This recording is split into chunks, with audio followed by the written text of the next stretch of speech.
Questão 5. A seguinte função recursiva, então estamos de novo aqui, recursão, ela promete remover todas as ocorrências. Deixa eu apagar a luz para ficar mais fácil de ler, né? A seguinte função recursiva promete remover todas as ocorrências de x de uma lista ligada com nó cabeça, mas ela tem um erro.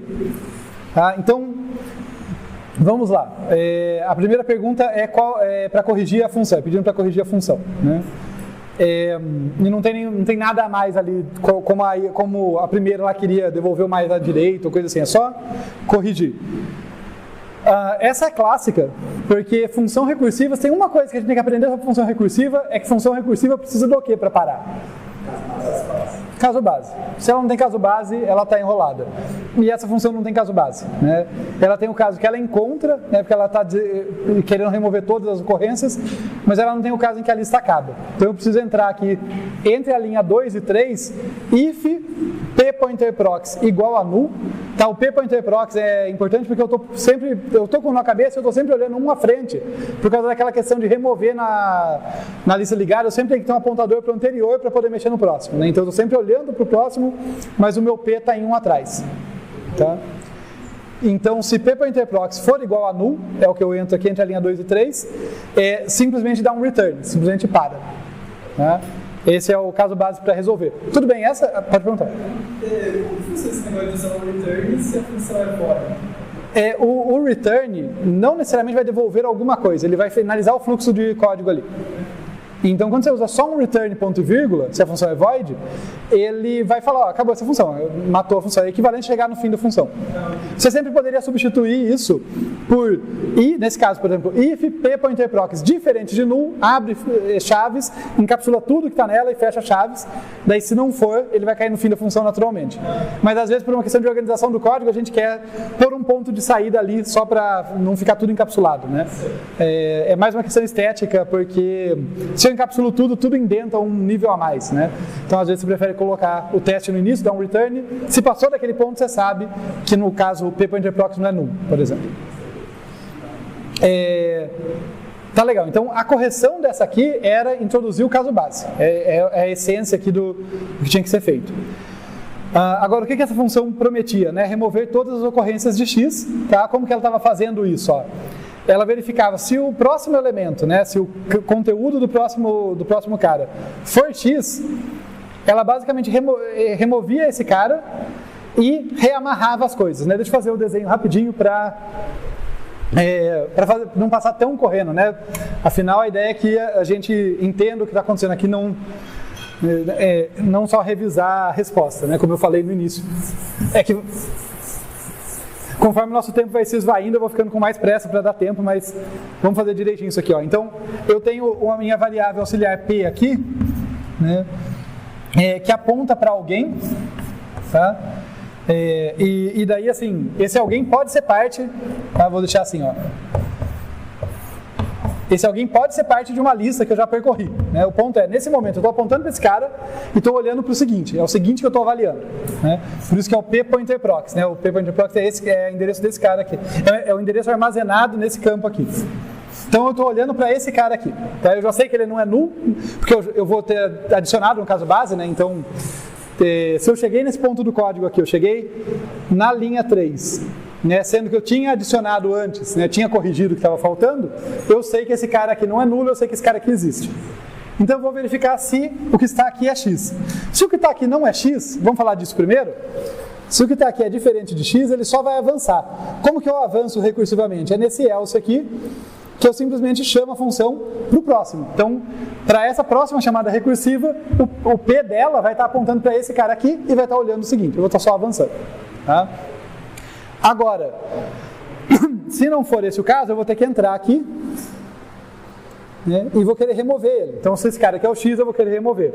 Eu vou ter aqui a minha querida variável auxiliar morta, vou colocar com outra cor aqui, que recebe p.pointerprox, então ela guarda isso aqui, e daí eu vou reamarrar as coisas, né? Sempre importante tomar esse cuidado da lista ligada. Quer dizer, esse cara aqui apontava para alguém. Esse cara aqui atrás, p.pointerprox, vai apontar para o morta.pointerprox. Né? Então ele vai apontar para lá. Note que isso aqui pode ser até nulo, tudo bem, se era o fim da lista, ele vai receber isso, vai tratar isso depois. Mas daí eu faço isso, esse cara aqui vai ser removido e eu dou free, né, na morta e beleza, com um detalhe, tá? Notem essa linha aqui, ó. Essa linha incomodou algumas pessoas acharam que o erro era não ter um p-pointer-proxy aí, tá? É um detalhe dessa função. Por que não tem um p-pointer-proxy nessa linha? Porque nesse caso, se eu entro no if, eu já avancei um elemento ao remover esse cara, né? Ao fazer essa atribuição aqui, ó, morta recebeu o p-pointer-proxy, perdão, morta recebeu o p-pointer-proxy, daí p-pointer-proxy recebeu morta-pointer-proxy, eu já avancei o p, né? Quer dizer, eu não avancei o p propriamente, mas eu avancei o p-pointer-proxy, esse cara já está apontando para o seguinte. Então daí minha chamada recursiva não pode pular 2, senão ela corre o risco de pular alguém que... Vai que o próximo cara que também é x, eu quero remover ele, né? Não posso pular ele também. Tá? Então, no caso que eu removo, meio que assim, no caso que eu removo, eu avancei porque a minha lista encurtou. Eu gosto de semântica, pensem desse jeito. No caso que houve remoção, minha lista encurtou. Então, só por repetir a chamada recursiva passando P, eu já estou continuando a remoção. Tudo bem? Agora, no caso que eu não removi, eu tenho que explicitamente avançar. Beleza? Então, agora que a gente falou do que essa função fez, né, do que ela faz, ali, como que ela faz, vamos ver, ó, qual que é a eficiência de tempo da função. Essa função é O de N, ela é recursiva, então não há um laço, nem nada assim que a gente vai analisar. Dá para analisar com a recorrência, né? Teve algumas pessoas que até resolveram recorrência direitinho, tudo na prova eu vi, mas vamos fazer mais simples aqui, tá? Mais simples, sempre tem um risco maior de errar, porque a intuição pode enganar, mas para esse ponto do curso eu não estou exigindo resolver bonitinho, é só pegar a ideia. E a ideia é que eu passo uma vez por cada célula, né? Notem que, olha, quando eu começo aqui com uma certa lista, P recebe essa lista e ele faz alguma coisa, mas independente do que ele faça no fim da chamada aqui, ele vai sempre para o próximo, seja explicitamente, seja porque o p-pointer-proxy foi atualizado aqui, né? Como eu falei, avançou. Então, esse cara aqui, apesar dele, né, você tem que olhar com cuidado, o que aconteceu antes aqui garante que isso é um avanço. Quer dizer, cada célula será considerada uma única vez. Essa aqui é a ideia. Tá? Pensando que a célula que eu considero é sempre a p-pointer-proxy, né? Então eu posso até repetir o p, se eu removi um para o seguinte, como eu expliquei, mas cada célula é considerada em uma única chamada recursiva. Tá? Se eu gasto um tempo constante, né, gasto um tempo constante por cada célula, né, então o meu número de chamadas recursivas vai ser da ordem do tamanho da lista, da ordem do número de células, e a minha eficiência de tempo também. Tá? Então a eficiência de tempo aqui, a resposta por extenso é a eficiência de tempo é linear no tamanho da lista. Mas se você falar é O de N, e daí você disser, na prova eu estava sendo de boa, é O de N, eu estava entendendo que você estava pensando N dessa forma, mas muita gente foi cuidadosa de falar, ó, é O de N sendo N o tamanho da lista. Então tudo bem, você pode usar N como uma variável desde que você defina corretamente. É O de tan, sendo tan o tamanho da lista, beleza. Tá? Então essa é a eficiência de tempo. Sobre a eficiência de espaço, eu tenho que falar a resposta correta e falar para vocês um erro comum aqui, tá? Acho que é importante a gente falar disso. Sobre a eficiência de espaço, o que acontece? Aqui tem uma coisa que tem que ser cuidadoso. Essa funçãozinha, ela tem um número fixo de variáveis locais, né? É a morta, P, list, né? O X aqui, que são parâmetros, é um número fixo de variáveis locais. Mas eu vou empilhando uma função em cima da outra, né? Por causa dessa chamada recursiva aqui, perceba que essa, né, os dois fluxos de código aqui desencadeiam outras chamadas, então eu vou empilhando uma em cima da outra ali. Isso quer dizer que o meu tempo aqui vai ser proporcional ao tamanho da lista. Ou como algumas pessoas responderam, proporcional ao tamanho da lista menos os que tinham X, porque para esses eu removo, eu não crio, né? Então foi até uma resposta mais cuidadosa do que precisava ali, mas proporcional ao tamanho da lista já estaria de bom tamanho. Não é porque uma função tem esse problema, é porque a chamada em cima de chamada em cima de chamada, ali vai empilhando um monte de coisa, tá? Tudo bem? Então foi esse problema aqui, ó.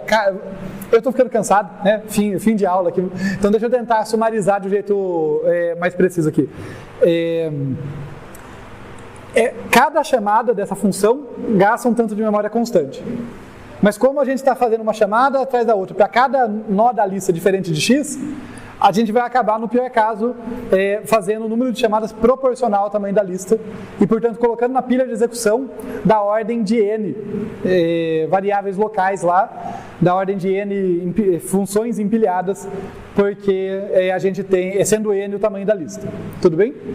Tá, então, por isso que a eficiência de espaço aqui é muito próxima da eficiência de tempo. Com essa ressalva, né? Não precisava da ressalva, mas com essa ressalva que algumas pessoas fizeram, que se eu tivesse muito x ali, né, para o x eu não estou alocando, eu não estou fazendo novas chamadas recursivas. Então, seria a eficiência de espaço proporcional ao tamanho da lista, menos o número de x que eu encontrar. Se tiver muito x, eu vou alocar poucas funçõezinhas ali. Tudo bem, gente? Estamos quase lá, e estamos lá no tempo, né? O tempo já está lá. Deixa eu passar um pouquinho mais rápido, então. Perdão, aqui na eficiência de espaço, desculpa, ainda da questão 5, só para fechar uma coisa. Algo que algumas pessoas falaram que não está correto, tá? Tomarem cuidado com isso. Foi que a pessoa colocou que a eficiência de espaço dependia do tamanho da lista, não do tamanho, mas do número de bytes alocados à lista. Sabe? Explicitamente, o número de células vezes o tamanho da célula. Não depende do tamanho da célula, tá? Porque eu não tenho nenhuma variável aqui dentro que seja uma célula. Eu tenho, no máximo, apontadores de célula, né? Então, assim, tomar esse cuidado, a eficiência de espaço, acho que é importante destacar essas sutilezas. Do mesmo jeito que a minha eficiência de espaço não é afetada necessariamente pelo vetor que eu recebo como apontador na entrada, alguém alocou ele, não fui eu, então ele não é minha responsabilidade, a minha eficiência também não depende do número de bytes da lista, né? Tudo bem? Entendeu o que eu estou dizendo? Uma coisa é depender do número de elementos da lista, porque quanto mais elementos, mais chamadas recursivas eu faço. Mas não tem que depender do tamanho da célula, porque eu não estou alocando célula, isso é problema da lista. A lista já foi alocada por alguém, eu só estou navegando por ela. Então, tomar cuidado, separar essas duas coisas.